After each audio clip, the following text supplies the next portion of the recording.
नमस्कार आदरणीय पालक व विद्यार्थी मित्रांनो, आपले स्वागत आहे। विद्यार्थी मित्रांनो, नीट यूजी 2025चे निकाल लागून आता जवळपास 1 महिना होत आलेला आहे।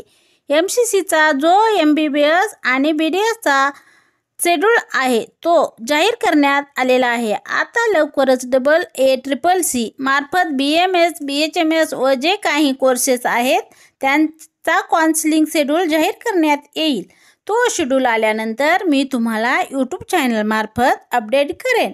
परंतु तुर्तास या ठिकाणी आपण या व्हिडिओमध्ये विद्यार्थ्यांच्या आणि पालकांच्या मनामध्ये जे काही गव्हर्नमेंट BMS कॉलेजच्या कट ऑफ संदर्भाने प्रश्न पडलेले आहेत त्या प्रश्नाची उत्तरे देणार आहोत। महाराष्ट्रामध्ये यावर्षी गव्हर्नमेंट BMS कॉलेजचा कट ऑफ काय राहू शकतो, कॅटेगरीनुसार किती कट ऑफ कमी येणार आहे, ही सर्व आपण या व्हिडिओ मार्फत माहिती घेणार आहोत। तर विद्यार्थी मित्रांनो, या ठिकाणी तुम्ही पाहू शकता।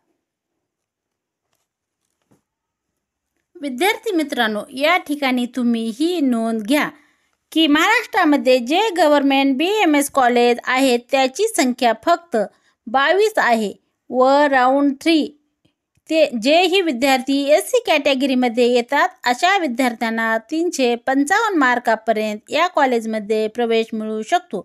राऊंड 3 नंतर हा कट ऑफ कमी होतो, कारण राऊंड 3 नंतर जे काही काउन्सिलिंगचे नियम आहेत ते पूर्णपणे बदललेले असतात, कारण त्या पुढील राऊंडमध्ये म्हणजेच राऊंड 3 नंतर सर्वच विद्यार्थी काउन्सिलिंगमध्ये भाग घेऊ शकत नाहीत। त्यामुळे जो काही स्टे वॅकन्सी राऊंडचा कट ऑफ आहे तो त्यापेक्षा कमी जाऊ शकतो, परंतु तो जो काही कट ऑफ आहे तो पूर्ण ज्या विद्यार्थ्यांचे लक आहे अशा लक कटवरच डिपेंड परंतु तो जो काही कट ऑफ आहे तो पूर्ण ज्या विद्यार्थ्यांचे लक आहे अशा लक फॅक्टरवर डिपेंड असतो, कारण जर तुम्हाला त्यापेक्षा कमी मार्कवर त्या ठिकाणी कॉलेज नाही मिळालं तर त्या ठिकाणी तुम्हाला रिपीटचाच ऑप्शन राहते। इतर कोणताच ऑप्शन तुमच्या हातामध्ये त्यावेळेस नसणार आहे। त्यामुळे हे जे काही कट ऑफ आहेत ते आपण राऊंड 3 नंतरपर्यंत पाहणार आहोत। जर तुमचे मार्क्स 355+ येत असतील तर तुम्हाला महाराष्ट्रामध्ये राऊंड 3 पर्यंत शासकीय BMS कॉलेज मिळू शकते।